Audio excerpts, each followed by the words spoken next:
સંખેડાના dB Parekh ગ્રાઉન્ડમાં નવરાત્રીની તૈયારીઓ થઈ રહી છે. સંખેડાના ડીબી પારેખ ગ્રાઉન્ડમાં નવરાત્રીની તૈયારીઓ થઈ રહી છે. માં આદ્યશક્તિના ગરબાની રમઝટ તારીખ 3 ઓક્ટોબરના રોજ પહેલો ગરબો હશે. ડીબી પારેખ સ્કૂલના ગ્રાઉન્ડમાં દર વર્ષની જેમ ચાલુ વર્ષે 8મા વર્ષના સતત આયોજકો દ્વારા ખૂબ સુંદર આયોજન કરાઈ રહ્યું છે. ડેકોરેશન પણ સરસ કરવામાં આવ્યું છે. નાસ્તાની દુકાનો પણ લાગશે. આ નવરાત્રી ગરબાના મુખ્ય આયોજક સંખેડા એપીએમસી વાઇસ ચેરમેન સંજયભાઈ દેસાઈ અને સંખેડાના સરપંચ નીતિનભાઈ શાહ મુખ્ય આયોજક છે.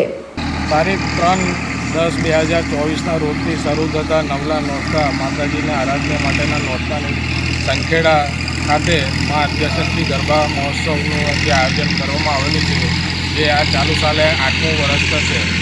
જેમાં સંખેડા એપીએમસીના વાઇસ ચેરમેન સંજયભાઈ દેસાઈ તેમજ સંખેડા સરપંચ નીતિનભાઈના સહયોગથી અમે સૌ આદ્યશક્તિ યુવક મંડળ દ્વારા સંખેડા ખાતે ડીબી ગ્રાઉન્ડમાં અમે ગરબાનું આયોજન કરેલ છે અને તેમાં ખેલૈયાઓને સારી સુવિધા મળે તે રીતનું અમે ખૂબ સરસ આયોજન અહીંયા સંખેડા ખાતે કરેલ છે. તો દરેકને માતાજીના નવરાત્રિમાં ગરબા રમવા માટે અમે આમંત્રણ આપીએ.